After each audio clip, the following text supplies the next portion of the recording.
Buenos días, qué bueno que nos acompaña en este jueves 16 de enero de 2020. Le saluda Wendy Monterrosa. 28 años han pasado de la firma de los acuerdos de paz que pusieron fin a un conflicto armado que abatió al país durante 12 años. Más allá de centrarnos en la conmemoración de este hecho trascendental para El Salvador, hablaremos sobre la institucionalidad que nació de estos acuerdos y qué tan eficientes son casi 3 décadas después.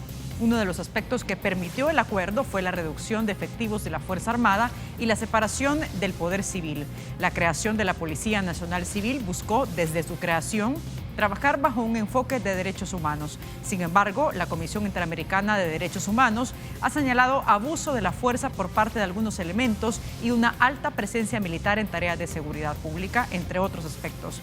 En ese sentido, es importante valorar también el trabajo que tiene la Procuraduría para la Defensa de los Derechos Humanos como entidad responsable de velar y proteger los derechos de los ciudadanos. De estos temas hablaremos esta mañana. Comenzamos.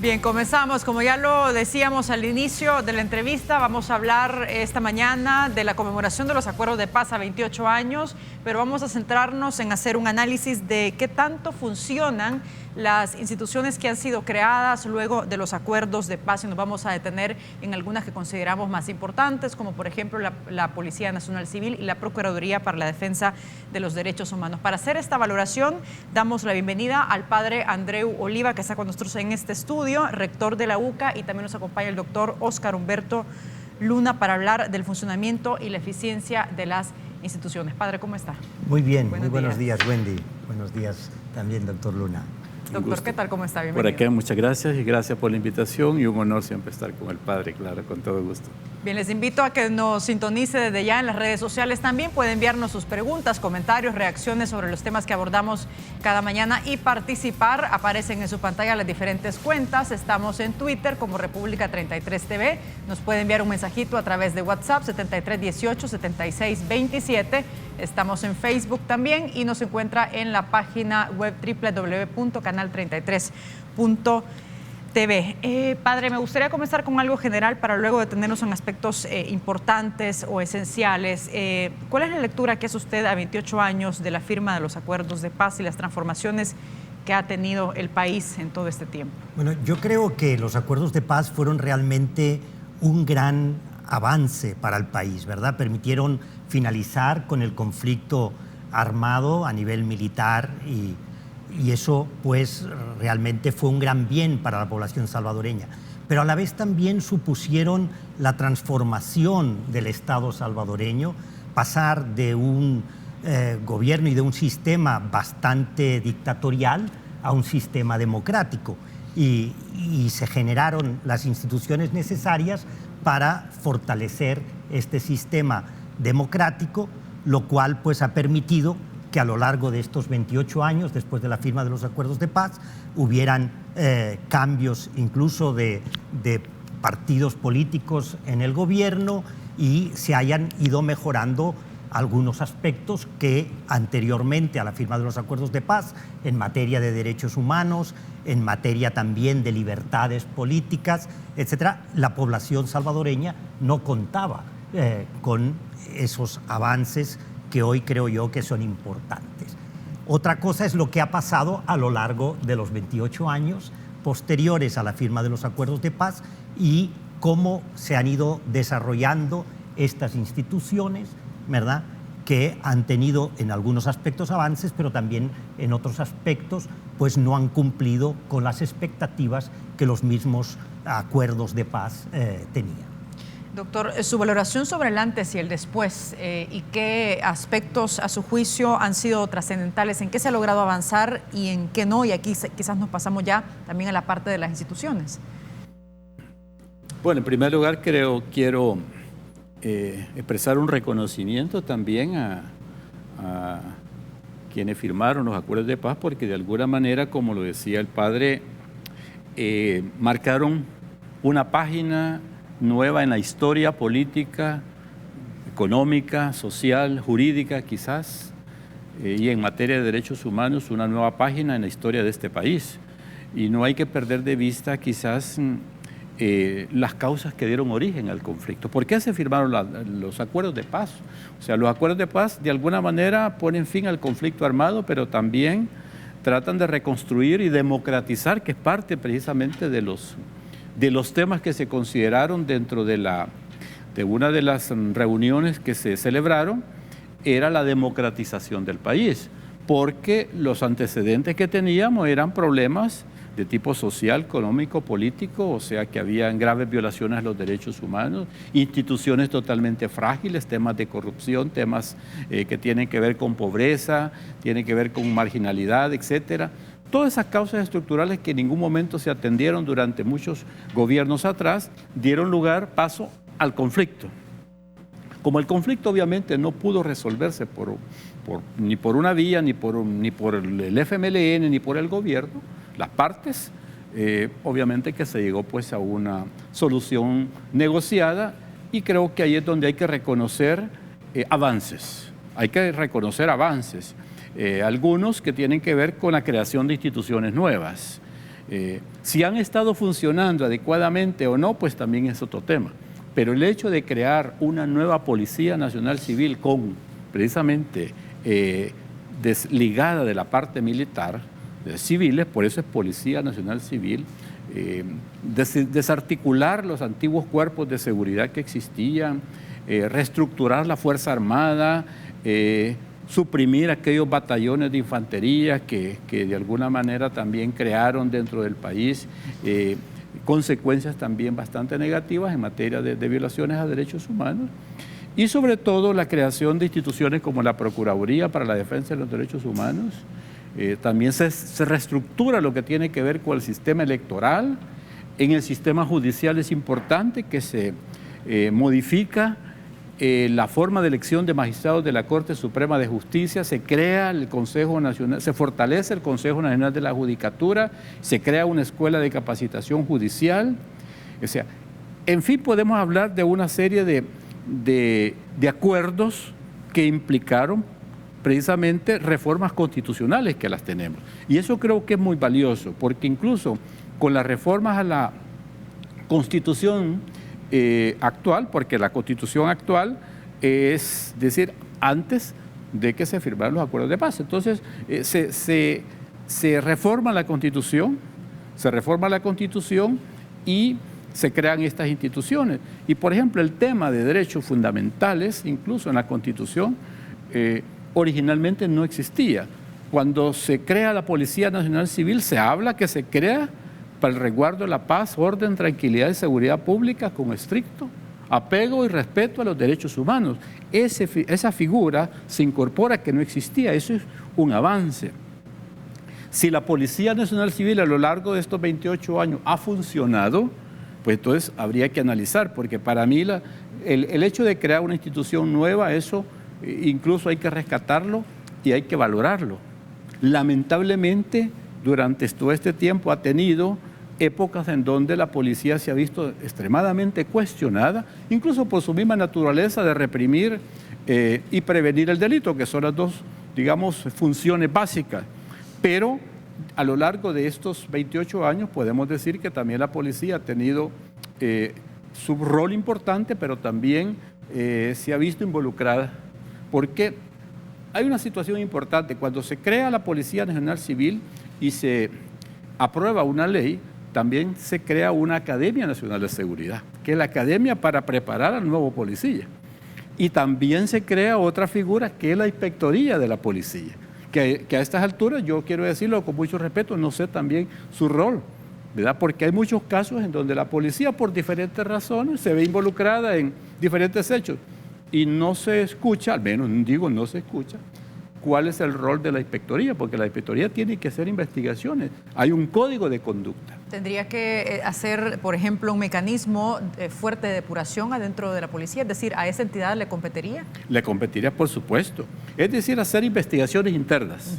Si los hechos son constitutivos de delito, pues para eso está la investigación de la Fiscalía. Pero internamente, en la parte puramente administrativa, la inspectoría juega un papel. Entonces, por el lado de la PNC, digo yo, pues de que se han hecho logros importantes, pero también han tenido sus debilidades en algunas épocas con el nombramiento de algunos directores. Se declaró hasta inconstitucional en un momento algunos directores nombrados, porque la Constitución habla de que tiene que estar formada por también civiles, ¿verdad?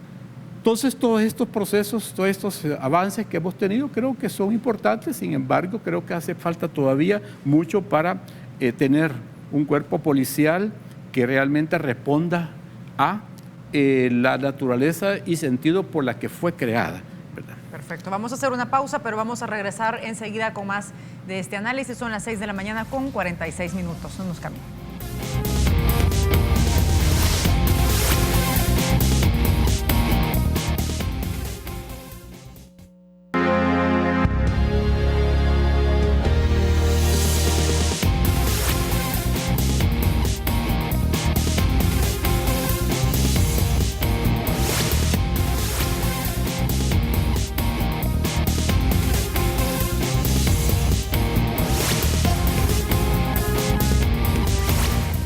Regresamos, 6 de la mañana con 49 minutos. En el estudio nos acompaña el padre Andreu Oliva, rector de la UCA, y el doctor Óscar Humberto Luna para hacer esta valoración del funcionamiento que tienen, de la eficiencia, las carencias, los desafíos que tienen las instituciones que fueron creadas tras los acuerdos de paz. Pero me gustaría que viéramos una publicación sobre aquellos puntos que son clave o 5 aspectos fundamentales de esta firma de los acuerdos de paz.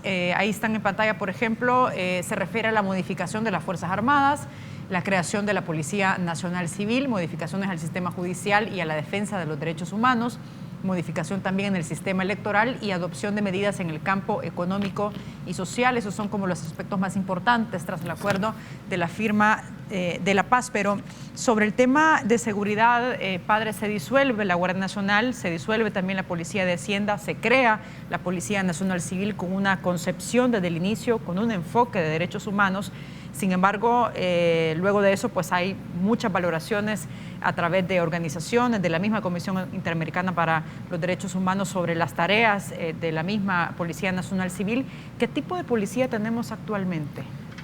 Y bueno, si esta se separa de la concepción que tuvo. Yo creo que sí tenemos una policía que en buena medida se ha ido separando en su operatividad, ¿verdad?, de lo que se pretendía tener cuando se crea la Policía Nacional Civil. En primer lugar, porque se crea una Policía Nacional Civil, ¿verdad?, respetuosa de los derechos humanos y que tenga una concepción de la seguridad desde el punto de vista de seguridad pública, desde el punto de vista de garantizar los derechos de la ciudadanía.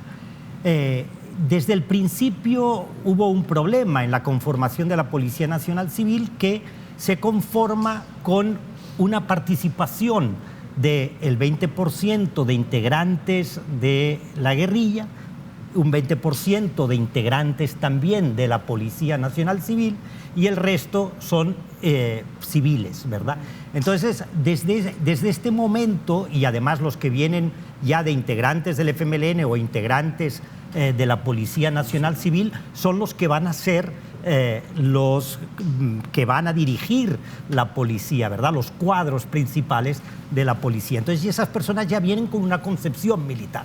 Y aunque pasan por la Academia Nacional de la Seguridad Pública, es difícil cambiar esa concepción militar que tienen. Lo ideal, ¿verdad?, hubiese sido entonces que civiles integrasen el 100% solamente de la civiles, policía, ¿verdad?, y que los mandos fueran también personas que tengan ya esa concepción de la policía desde una visión civil, desde una visión de derechos humanos, no desde una visión militarista.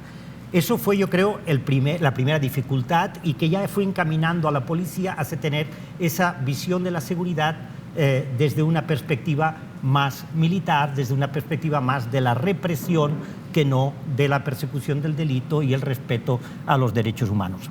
También, pues, a través de los distintos directores de la policía que fueron ocupando, se han ido también introduciendo distintas visiones. Tuvimos al principio 3 directores de la policía que eran civiles, ¿verdad?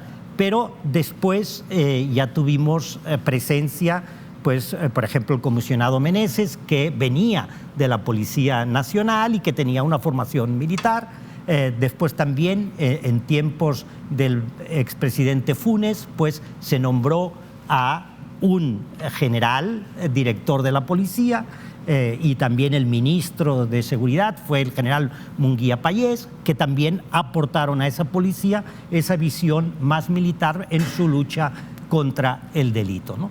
Por otro lado, creo yo que uno de los aspectos que ha fallado la Policía Nacional Civil es en el papel de la Inspectoría General. Como decía antes el doctor Luna, la Inspectoría General tiene un papel muy importante y es la que debe estar cuidando de que en la Policía Nacional Civil no hayan elementos ni que violen los derechos humanos, ni que abusen del poder, ni que cometan delitos aprovechándose de la misma institución, ¿no? ¿En los inicios tenía esta inspectoría un papel más protagónico, padre? Es decir, cuando se firman los acuerdos. Yo creo que ha sido siempre muy débil. Siempre ha tenido siempre un papel, ha sido débil, relegado, ¿verdad? Tiene un papel en la ley importante, pero no se le ha dado ese papel, ¿verdad? Y además, bueno, la inspectoría al principio dependía también de la misma dirección de la policía, por tanto no estaba con la libertad y no tenía pues los dientes necesarios para poder hacer su trabajo.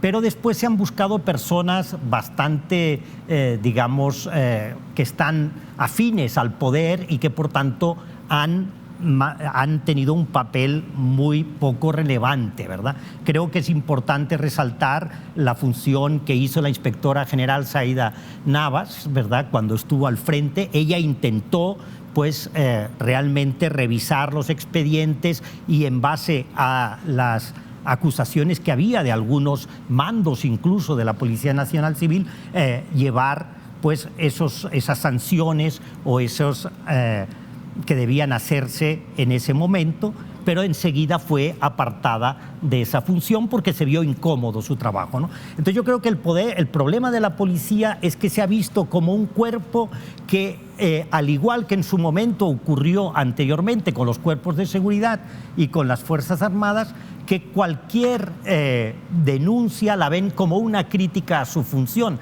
y eso ha ido haciendo como un cáncer dentro de la policía que ha ido permitiendo la corrupción, ha ido permitiendo el abuso del poder, la violación de los derechos humanos, sin que las personas que cometen estos delitos sean directamente sancionados por quien le corresponde, que es la Inspectoría General. A ver, en el informe preliminar que se conoció a finales del año pasado por parte de la Comisión Interamericana de Derechos Humanos, entre otras cosas, expresan preocupación por la alta participación de la Fuerza Armada en tareas de seguridad, doctor, y me gustaría leerle el numeral 12 del artículo 168 de la Constitución, que usted lo conoce perfectamente bien, donde dice, por ejemplo, permite al presidente disponer de la Fuerza Armada para el mantenimiento de la seguridad pública siempre que se haya agotado los medios ordinarios, es decir, la capacidad policial.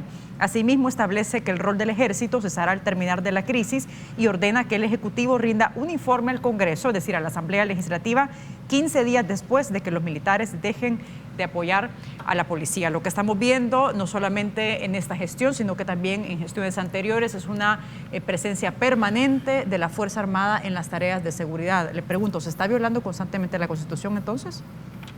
Yo creo que sí, porque la Constitución es clara, como usted lo ha leído, o sea, ¿se puede hacer uso de la Fuerza Armada para tareas de seguridad? Sí, de manera excepcional.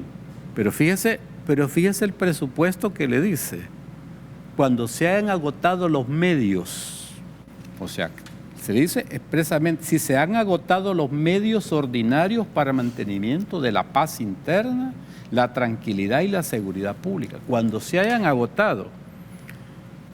Si hablamos de que la seguridad le corresponde a la policía, si interviene la Fuerza Armada, significa entonces que los medios que le corresponden a la policía están agotados. ¿Me explico? O sea, estamos haciendo uso de la Fuerza Armada Pero la Constitución dice que se han agotado los medios. Ya se agotaron los medios con los que se cuenta, entonces hacemos uso de la Fuerza Armada. Eso me parece que los medios no están agotados, porque para eso tenemos una Policía Nacional Civil que con todas las debilidades hay que siempre protegerla, hay que cuidarla. Las instituciones que nacen con los acuerdos de paz hay que cuidarlas. Y eso creo que es el gran éxito de los acuerdos de paz, de crear estas instituciones nuevas. Obviamente que se ha hecho uso de la Fuerza Armada por la misma criminalidad y el auge delincuencial que ha crecido, que ha aumentado, que se ha regionalizado, etcétera. Yo en eso totalmente de acuerdo y creo que en eso el presidente, el gobierno anteriores y actual están haciendo uso con ese fin. Lo que ocurre es que la Constitución dice que debe darse informes a la Asamblea. Cada 15 días, dice. Le dice clarito, le dice usted, el presidente mantendrá informado sobre tales actuaciones a la Asamblea Legislativa, la cual podrá en cualquier momento disponer el cese de tales medidas excepcionales. En todo caso, dentro de los 15 días siguientes a la terminación de esta, el presidente de la República presentará a la Asamblea Legislativa un informe circunstanciado sobre la actuación. Estos informes no los conozco que se hayan dado, ni desconozco, o mejor dicho, no conozco que el presidente anterior tampoco lo hayan rendido. Entonces yo creo que esas son cosas que hay que revisarlas.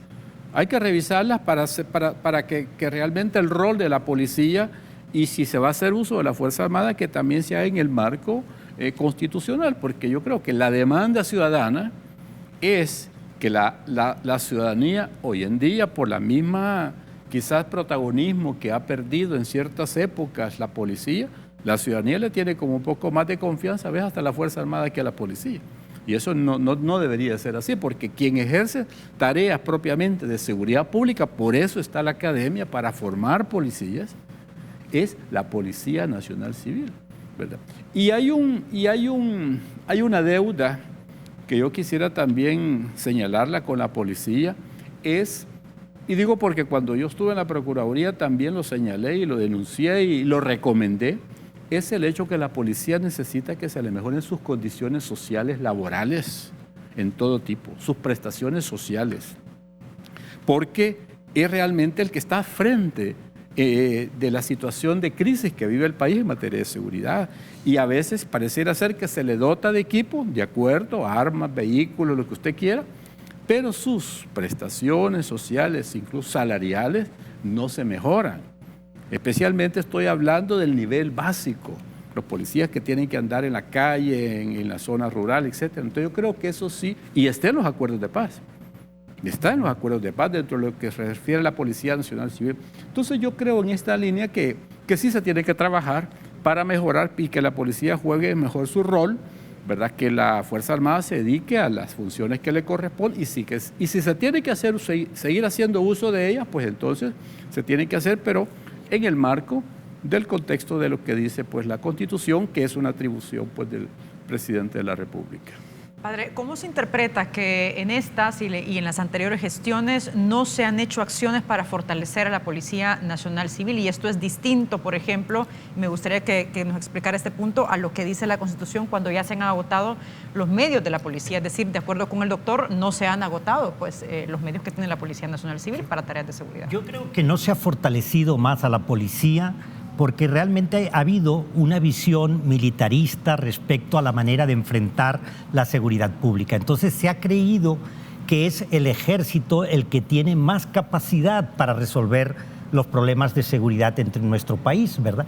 Y sobre todo, aunque desde 1992, casi muy pronto después de la firma de los acuerdos de paz, el ejército ha participado de alguna manera en tareas de seguridad pública, es desde el 2010 cuando el ejército, la Fuerza Armada, está participando tan activamente en tareas de seguridad pública. Hoy tenemos un militar por cada 2 policías, ¿verdad? Es decir, el 50% de los efectivos son militares y después el 100% son policías. Entonces, eso supone que ha habido una decisión que es política, no es técnica, sino una decisión política de decir, vamos a mantener una Fuerza Armada que esté fuerte, que tenga recursos para que contribuya a las tareas de seguridad en lugar de haber fortalecido a la policía. Yo creo que en los últimos años se ha fortalecido bastante a la policía en recursos, pero como también decía el doctor Luna, muchas no tienen los salarios adecuados, no tienen las prestaciones adecuadas, no se les ofrece garantías también para su seguridad adecuadas y la de sus familias.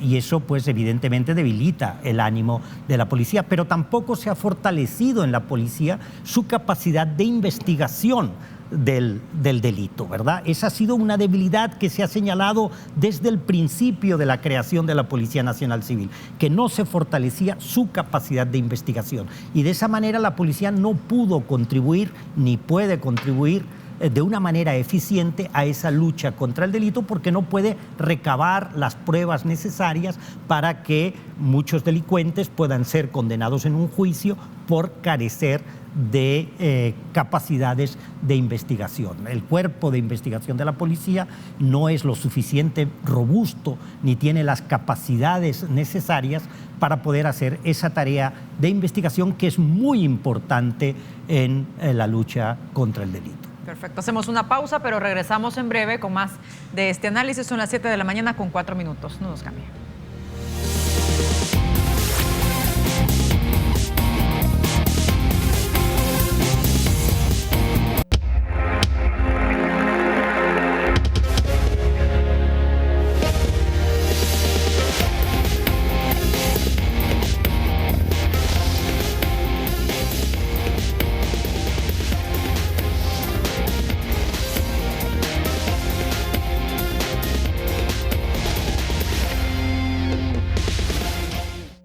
Hemos dicho de que se han reducido enormemente.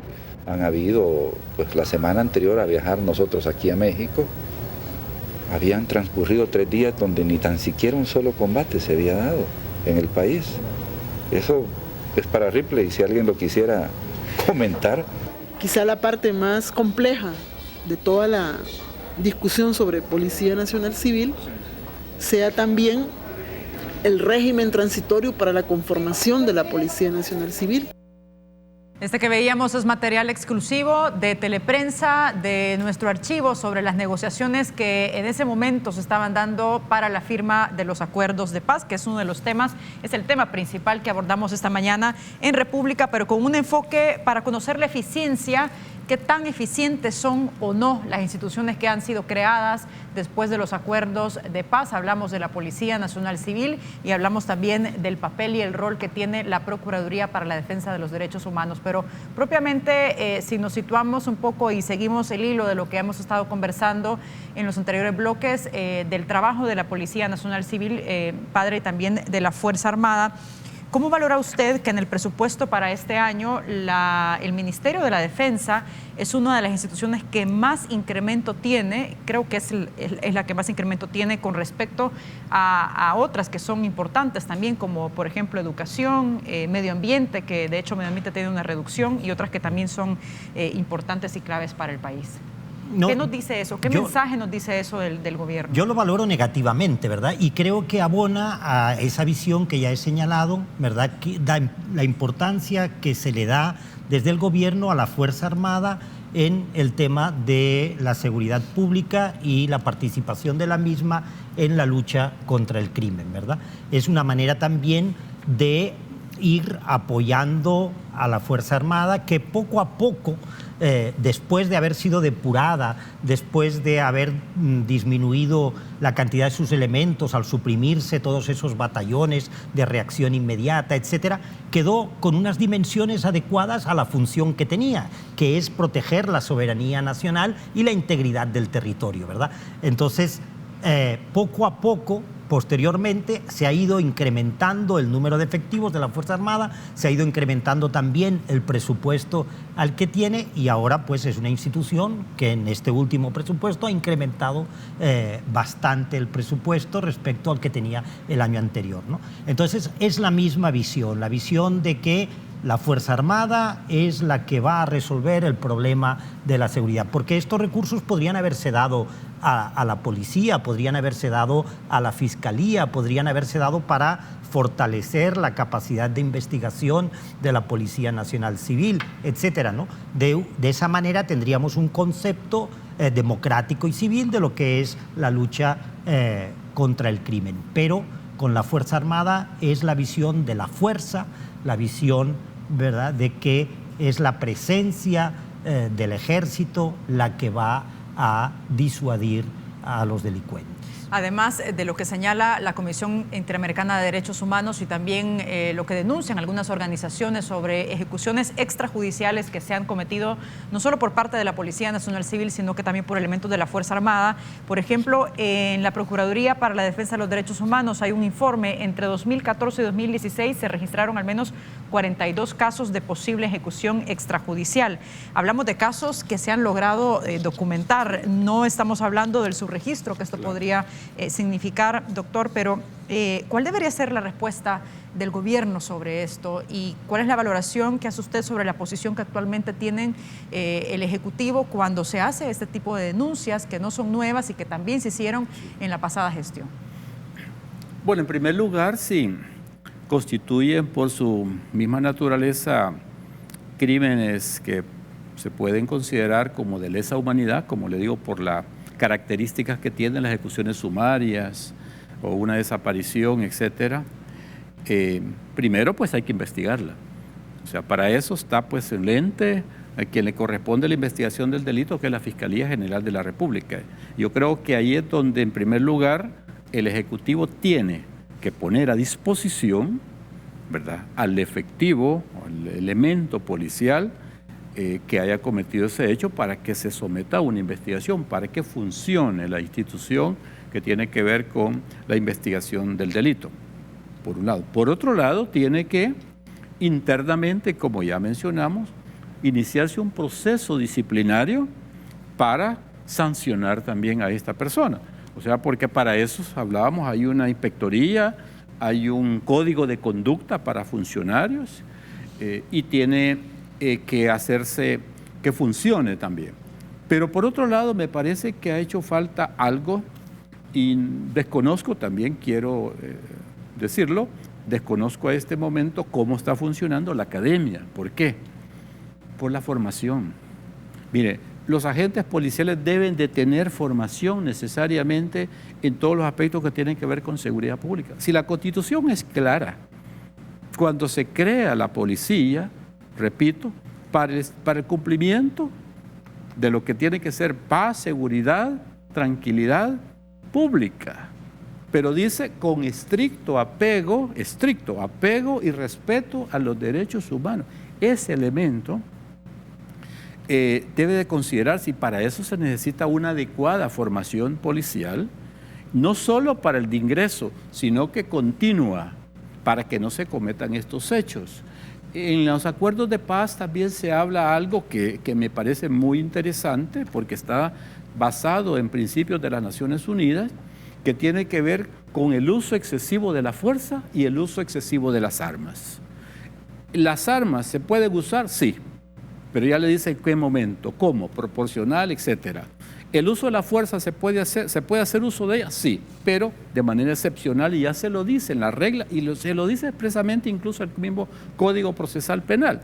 Entonces, creo que eso requiere que se vaya fortaleciendo permanentemente. La academia no tiene que ser, y por eso digo, desconozco si lo está haciendo, pero la academia no puede ser solo para el ingreso, sino que tiene que tener cursos permanentes, al menos yo entendía que se hacían, cursos permanentes de formación continua para que estos hechos no se cometan. La forma en trato, como le digo, cómo es que se va a utilizar precisamente esas tareas de seguridad, que no solamente es utilizando el arma, sino que para eso hay técnica. Entonces, creo yo que el Ejecutivo en esto tiene que revisar estos métodos, estos mecanismos que están regulados en la ley para también dar respuesta ciudadana y sobre todo también depurar. Porque sí, hay que esperar también, doctor, lo que decía usted en la pausa, el informe final de la comisión. Ahora bien, el rol del Estado sobre este informe, ¿cuál es? Porque usted decía, no solamente son sugerencias que la comisión va a dar, sino que eso tiene una implicación. Los informes de la Comisión Interamericana de Derechos Humanos, como los de los comités de derechos humanos, porque han habido informes de comité, por ejemplo, contra la tortura, para decir algo, son recomendaciones, pero no deben de verse como simples recomendaciones. Ya la doctrina del derecho internacional de los derechos humanos expresamente ha señalado que las recomendaciones también requieren una obligatoria actuación de los estados. ¿Por qué? Porque si la comisión recomienda al Estado adoptar medidas o corregir o revisar algunos métodos, la comisión posteriormente le va a pedir informe al Estado.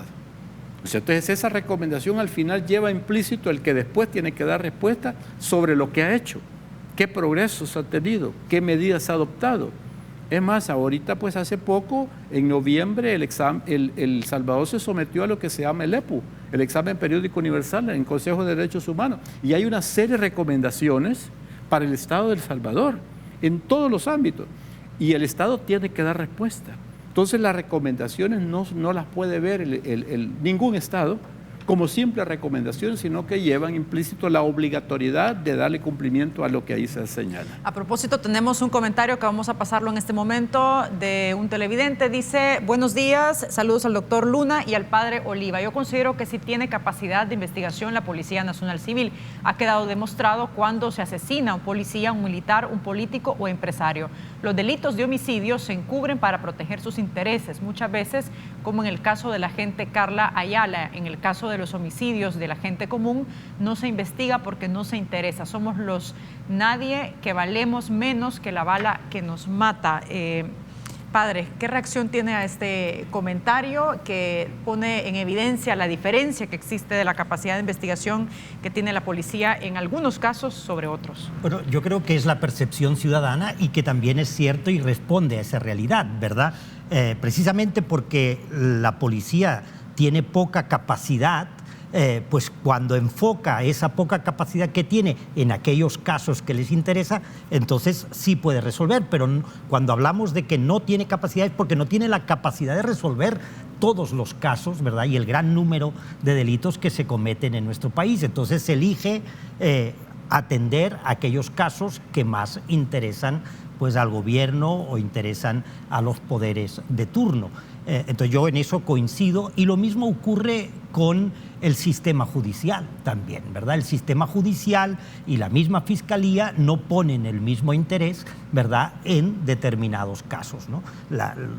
Los casos de la gente que no tienen quien los defienda o que puedan insistir ante la fiscalía o buscar buenos abogados para que los defiendan en los juzgados o para que presenten las acusaciones correspondientes, pues no son atendidos de la misma manera que aquellos que tienen los recursos económicos o el poder para hacerlo, ¿verdad? Y ese es uno de los temas que no se resolvieron con los acuerdos de paz, ¿verdad?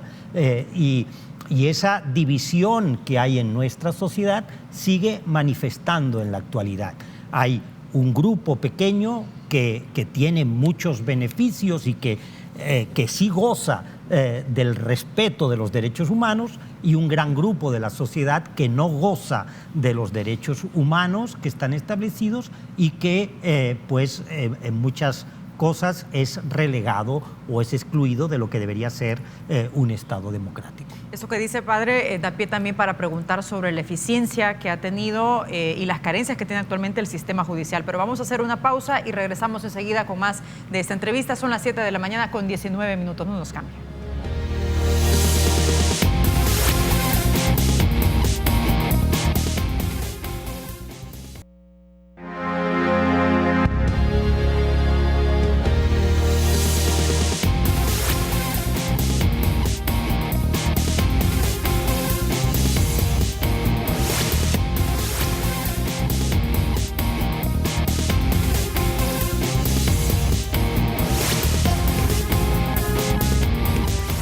Tras la firma de los acuerdos de paz hace 28 años exactamente, estamos analizando qué se ha logrado resolver a la luz del funcionamiento de las instituciones que fueron creadas luego de estos acuerdos que pusieron fin a una guerra de prácticamente 12 años y que dejó más de 75,000 víctimas, entre ellos desaparecidos. Hablamos esta mañana con el padre Andreu Oliva, él es rector de la UCA, y el doctor Óscar Humberto Luna para hacer una valoración de estos elementos. A ver, el sistema judicial, si lo vemos propiamente desde su funcionamiento en el conflicto armado, tenía una impunidad desbordada, pero si nosotros hacemos una valoración de lo que ha estado ocurriendo, por ejemplo, luego de los acuerdos de paz, también podemos observar que no hay una aplicación correcta de la justicia en algunos casos. Doctor, ¿cuál es esas similitudes que usted puede observar de esas prácticas que tiene el sistema judicial que no se ha logrado avanzar? Yo creo que lo positivo de los acuerdos de paz en materia de justicia fue la reforma constitucional mediante la cual se modifica el sistema de elección de los magistrados de la Corte Suprema de Justicia. Un proceso que su espíritu, quiero decirlo así, su espíritu era democratizar el proceso, en el sentido de que se le da participación a las asociaciones de abogados, participa el Consejo de la Judicatura presentando listas. Esto no existía. El periodo también de los magistrados, de 9 años, antes no era así. Esto cambia porque anteriormente los magistrados de la Corte los nombraba la Asamblea Legislativa sin mayor, dijéramos, procedimiento. Entonces eso creo que es novedoso y abona a lo que es democratizar el país. El punto es si realmente después de estos 28 años el sistema judicial ha funcionado, porque también acá la Constitución es clara en el sentido de establecer principios elementales de respeto a la Constitución, de juzgar, hacer cumplir lo juzgado, la independencia judicial, la imparcialidad, la transparencia, la no corrupción y sobre todo la prontitud de la justicia. Creo que eso es importante. En eso creo que ha habido muchas fallas.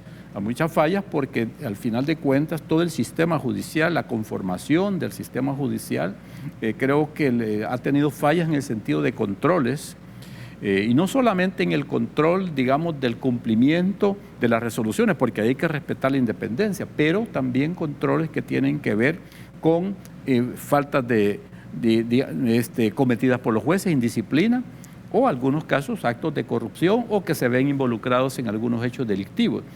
Y para eso también en los acuerdos de paz se mencionó el tema también de la depuración judicial, que es importante.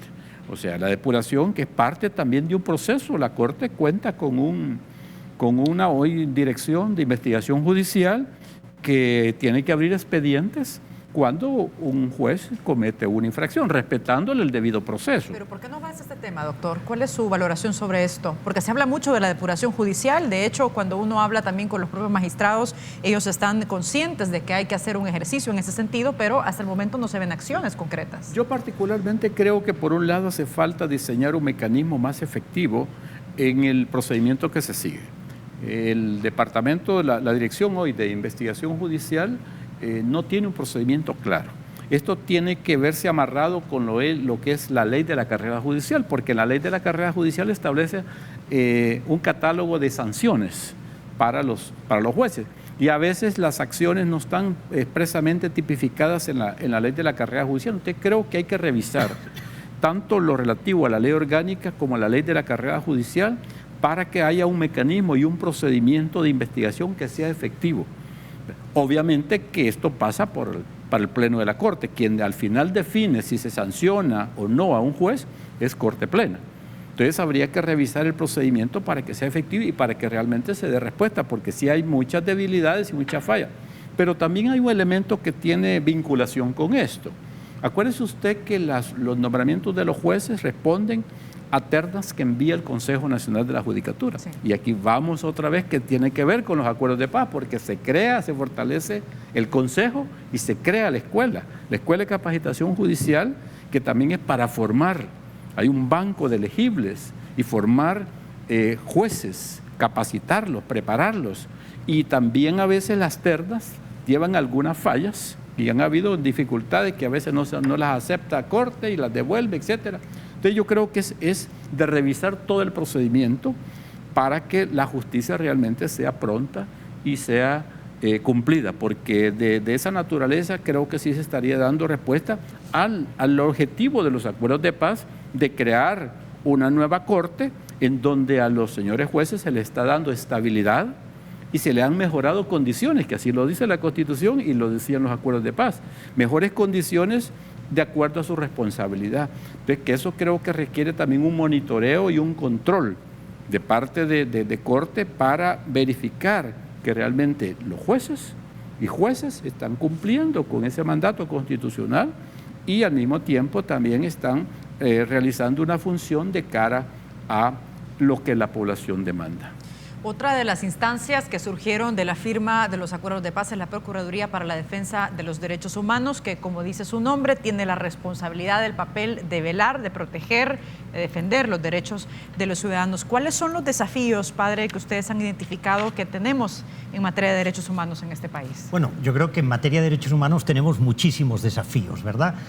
Por un lado, pues tenemos el desafío de que se denuncien todos aquellos casos en que hay una violación de los derechos humanos, ya sea pues por parte de cualquier institución del Estado, y que realmente haya una vigencia de los derechos humanos fundamentales para la población. Y como señala la Comisión Interamericana de Derechos Humanos, hay muchos problemas, sobre todo de cara a determinadas poblaciones, ¿verdad? Por ejemplo, el tema de las mujeres, ¿verdad? Es una de las poblaciones que más afectadas se ven en sus derechos humanos, el tema de la comunidad LGBTI, por ejemplo, también las personas que están privadas de libertad en este momento tienen graves problemas de irrespeto a sus derechos humanos como personas, ¿no? Ahora bien, pero para que los ciudadanos ejerzan su derecho de denunciar, tienen que tener un papel, un elemento fundamental, y es la confianza en las instituciones, y eso pasa y está a la base también por la eficiencia que estas tienen. Eso por un lado, pero también la función de la Procuraduría de Derechos Humanos es estar alerta y actuar de oficio. No tiene que esperar denuncias sino que es tarea de la Procuraduría de Derechos Humanos actuar de oficio y estar en una constante vigilancia de estos derechos humanos, ¿verdad? Y ese es el papel fundamental que tiene la Procuraduría de Derechos Humanos, que además tiene que estar presente también en el momento en que se definen los programas de estudio de la Academia Nacional de Seguridad Pública o de la Fuerza Armada, y tiene que avalar que esos programas son respetuosos con los derechos humanos. El problema que yo creo que tiene la Procuraduría de Derechos Humanos, en primer lugar, es la elección del titular, ¿verdad? Ese se elige en la Asamblea Legislativa y, desgraciadamente, hemos visto que uno de los problemas fundamentales en las nuevas instituciones es cómo en la Asamblea Legislativa se eligen a sus titulares, que no se hace muchas veces de cara a buscar la persona más idónea, la persona que realmente tiene los conocimientos necesarios, pero también tiene el deseo de contribuir a mejorar estas cosas.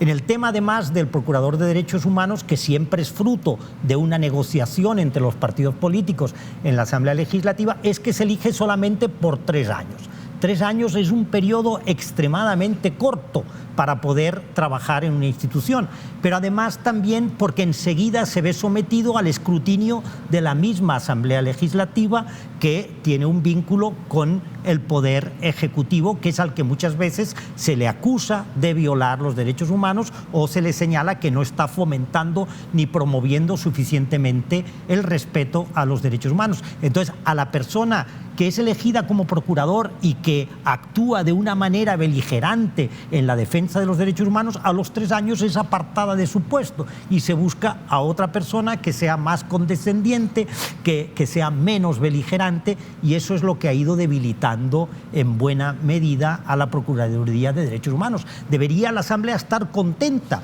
cuando encuentra a un procurador o procuradora de derechos humanos que realmente cumple con su tarea, que es la tarea que le señala la Constitución y que también le señala la ley que crea la Procuraduría de Derechos Humanos, ¿no? Entonces siempre es un problema de personas y a la vez un problema político. Antes estábamos hablando de la Corte Suprema de Justicia y del sistema judicial en su conjunto. Lo mismo, es un problema de personas. ¿Cómo se eligen, verdad, a la Corte Suprema de Justicia? ¿Se elige pensando en las personas idóneas o vemos que lo que se busca es una negociación entre los distintos partidos políticos para que todos puedan incluir en las distintas salas a personas que sean de su confianza o de su amistad, en lugar de ver a aquellas personas que realmente se van a preocupar para que las instituciones funcionan y cumplan con el cometido que tienen? El desafío está entonces en cambiar el mecanismo para poder elegir a estos. Yo creo que hay que cambiar mecanismos, hay que sobre todo asegurar que se escogen a las personas más idóneas, a las personas que realmente tengan esa vocación de servicio público y de ofrecer a la ciudadanía pues el servicio que deben darle al frente de las distintas instituciones. Y ese creo que es uno de los temas que ha fallado a lo largo de estos 28 años después de los acuerdos de paz. Se pueden crear muy buenas instituciones, podemos tener leyes excelentes, pero si no tenemos a las personas adecuadas, las cosas no funcionan. Perfecto. Hacemos una pausa, regresamos en breve con más de esta entrevista. No nos cambie.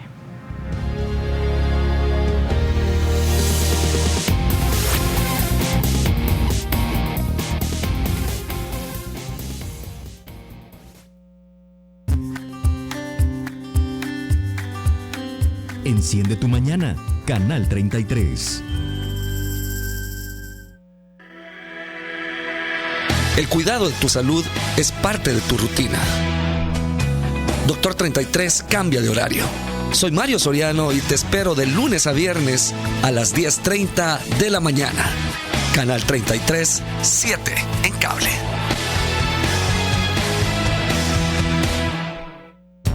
El buen vestir es un detalle y Montecarlo ha cuidado por más de 6 décadas, de generación en generación, los detalles en el arte del buen vestir. Montecarlo. Lo mejor en ropa casual y formal, en marcas de diseñadores con prestigio internacional como Giorgio Fiorelli, Cuba Vera, Dockers, Carlos Santana, Ruffini, Montecarlo, Tiglio, Penguin y muchas más. Elegante, innovador, casual. Montecarlo, Vía Madrid, Multiplaza, Villas Españolas y Aeropuerto Internacional Duty Free. Montecarlo, cuidando los detalles por más de 6 décadas.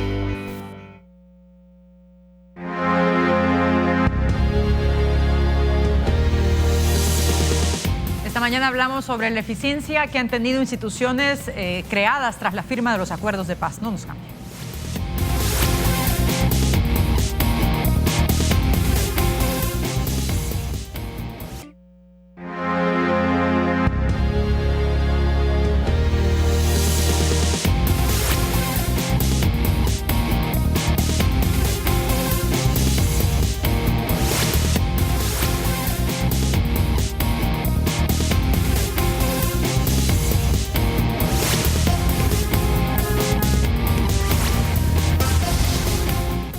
Bien, ahí tenemos algunas portadas de los periódicos. Prensa Libre nos decía hace 28 años, la prensa gráfica, millares celebran llegada de la paz. El Diario de Hoy también, firman la paz. Esto es parte de las maderas que se estaban publicando en ese momento. Un evento sin duda trascendental para el país. Y bueno, tenemos aquí en el estudio a dos invitados. El padre André Bolívar, rector de la UCA, y también el doctor Óscar Humberto Luna para hacer una valoración de este tema, como ya lo hemos estado observando, pues lo han estado viendo en los bloques anteriores. Doctor, sobre la relevancia de este evento, hemos observado que por ejemplo, en este año no se ha realizado un evento oficial sobre la firma de los acuerdos de paz, algo que veíamos en las anteriores gestiones. ¿Cómo se interpreta esta decisión por parte del Ejecutivo? No, me parece que sí, como que no se le ha dado la trascendencia y la importancia a esta fecha, porque independientemente de los actores que hayan participado en la firma, que merecen todo mi respeto, porque al final, con la firma de los acuerdos de paz se resuelve un conflicto armado. Y hemos hablado aquí tanto esta mañana de creación de instituciones, etcétera, todo el desarrollo, pero todo va orientado a a la democratización del país. Creo que es un momento para así reconocer ese acto, esta fecha.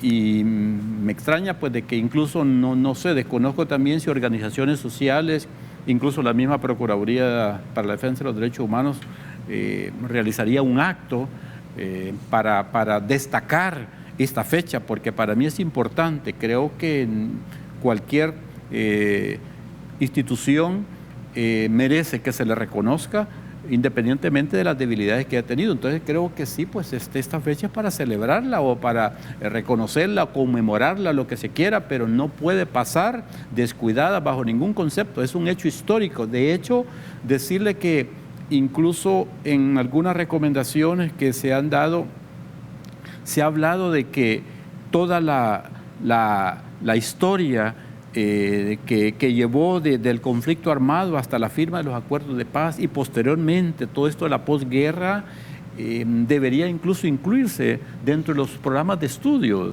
de los colegios, de las instituciones educativas, para que los jóvenes de ahora conozcan porque mucha gente desconoce, mucha gente usted le habla de los acuerdos de paz y no sabe sus antecedentes y no sabe el contexto de todo este hecho que a mí me parece muy importante. Por lo tanto, creo que sí debería de reconocerse y hacerse un acto público de reconocimiento a la firma de los acuerdos de paz. Aquí no vamos a reconocer quiénes lo firmaron, que al final de cuentas creo que sí merece pues que se destaque esa voluntad que se tuvo y ese acuerdo, porque los problemas, y para eso también lo reconocen todos los instrumentos internacionales, que tienen que resolverse por la vía de la negociación, de los buenos oficios, de la mediación. Y creo que el rol de las Naciones Unidas en ese momento fue trascendental para que se pusiera fin al conflicto armado, de tal suerte pues que yo sí creo que debería de haber un acto de reconocimiento en esta fecha. ¿A qué podría responder esta decisión del Ejecutivo, padre? Pero yo creo que en el Ejecutivo hay una visión de que este hecho de los acuerdos de paz fue un acuerdo entre dos partidos políticos, ¿verdad? El FMLN y Arena, y que no fue relevante para el país, sino una visión de que a partir de esos acuerdos de paz después continúa una serie de acuerdos entre los dos partidos políticos que llevan al país a la situación que hoy tenemos, ¿verdad?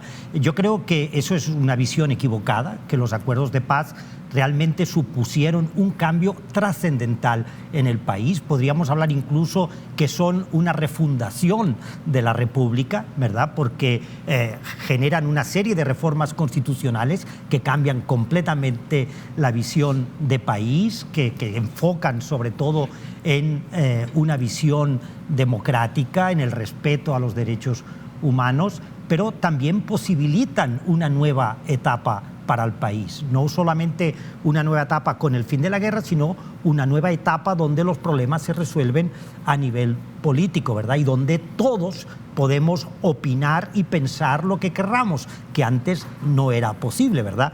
Mis hermanos jesuitas fueron precisamente asesinados, ¿verdad?, en la UCA por defender los derechos humanos, por defender los intereses de la población más empobrecida, y eso pues no era permitido y por eso los eliminaron, ¿no? Entonces los acuerdos de paz acaban con toda esa historia de terror, de represión, de violación a los derechos humanos para abrir una nueva etapa de libertades y de ejercicio de la democracia, y yo creo que eso es lo que debe resaltarse en este día y debe valorarse, porque inicia una nueva historia para el país, que después no hemos sido capaces de cumplir con las expectativas que realmente había en ese momento, o no hemos sido capaces de hacer las cosas de la mejor manera. Es cierto, pero eso no le quita el valor que tuvo esa firma de la paz. Sí, a ver, volviendo un poco al trabajo propio de la Procuraduría para la Defensa de los Derechos Humanos, aunque es un tiempo relativamente corto para hacer una evaluación de la gestión del actual procurador, estamos hablando de prácticamente 3 meses, pero por lo menos lo que podemos observar de manera pública, doctor, ¿cree usted que se ha pronunciado lo suficiente el procurador Apolonio Tovar en defensa de los derechos humanos en este tiempo? Fíjese que para serle bien sincero, en lo poco que, como usted dice, tiene el Apolonio, he visto algunos pronunciamientos, sí, efectivamente he visto algunos. Creo que estuvo pronunciando en el tema del del problema que había por unas colonias en Ilopango, un deslave por ahí, no sé, unas cárcavas por ahí, y porque, es decir, yo he conocido algunos pronunciamientos que él ha enviado a la Asamblea Legislativa sobre diferentes temas. Sin embargo, creo que ha hecho falta darle más publicidad a esto y tener un poco más de contacto público con la población para ir creando en la población esa confianza ciudadana, porque el punto de partida y el rol del procurador es ser entre muchas funciones, es de ser un contralor de la actividad del Estado. Y todas estas cosas que fallan de estos temas que hemos hablado, de la policía, de la Fuerza Armada, de justicia, de derechos humanos, precisamente dan pie para que el Procurador de Derechos Humanos se pronuncie. Porque él es un contralor, es la voz. El procurador tiene que ser la voz de los derechos humanos en un país. Pero para que tenga esa confianza y esa credibilidad necesita jugar un papel totalmente independiente e imparcial y estar comprometido con estos temas. En esa línea sí yo puedo decirle que creo que hace falta, creo que es poco tiempo, pero sí él necesita tener un poco más de protagonismo en los diferentes acontecimientos que pasan, porque la vida de toda la vida de las personas, de todos los ciudadanos, está en función de derechos humanos, de los derechos civiles, de los derechos económicos, de los sociales, de los culturales, el medio ambiente, etcétera. Y el procurador tiene que estar pendiente de esos hechos para pronunciarse, no solo para denunciar, sino que para recomendar, para proponer medidas, para adoptar medidas y mantener un contacto incluso con las organizaciones sociales y con los funcionarios de gobierno, porque también se tiene que tener un contacto sin contaminarse en su rol.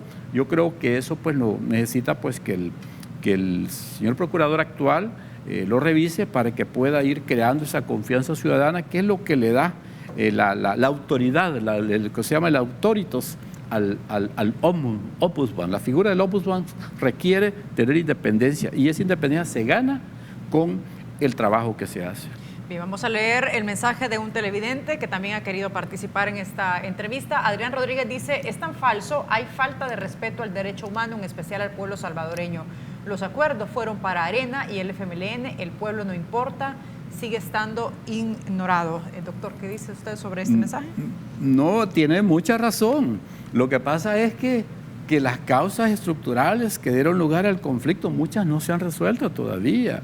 El tema de pobreza, el tema de impunidad, el tema de incluso violaciones a derechos humanos, el tema de marginalidad, todo eso, desempleo, todos los problemas sociales, educación, salud, todo eso. Hay un proceso que se está desarrollando y yo quiero reconocer también los esfuerzos que está haciendo el actual presidente.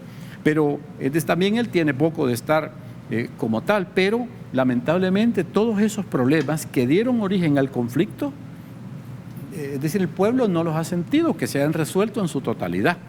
Digamos, podemos decir que se han hecho medidas, se han adoptado medidas parciales, pero sí tiene razón el televidente, que al final de cuentas la gente tiene un problema de desempleo todavía, una tasa de desempleo, de pobreza, de marginalidad, de discriminación.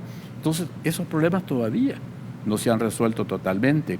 Y quizás la posición de él va orientada de que algunos de los que lucharon por eso pareciera ser que como que se han beneficiado de este proceso de paz más que el pueblo. Y eso sí quizás ha sido pues un error, ¿verdad? Porque de lo que se trataba es realmente resolver los problemas, al menos de contribuir a resolverlos. Por eso una de las acuerdos era el tema de la democratización, impulsar y democratizar es precisamente crear condiciones favorables de vida para las personas. ¿Por qué la migración? O sea, precisamente porque hay crisis económica. Entonces, yo creo que el televidente en cierta medida tiene razón. Bien, vamos a hacer una pausa, pero al regresar vamos a abordar el tema de la ley de reconciliación. No nos cambien.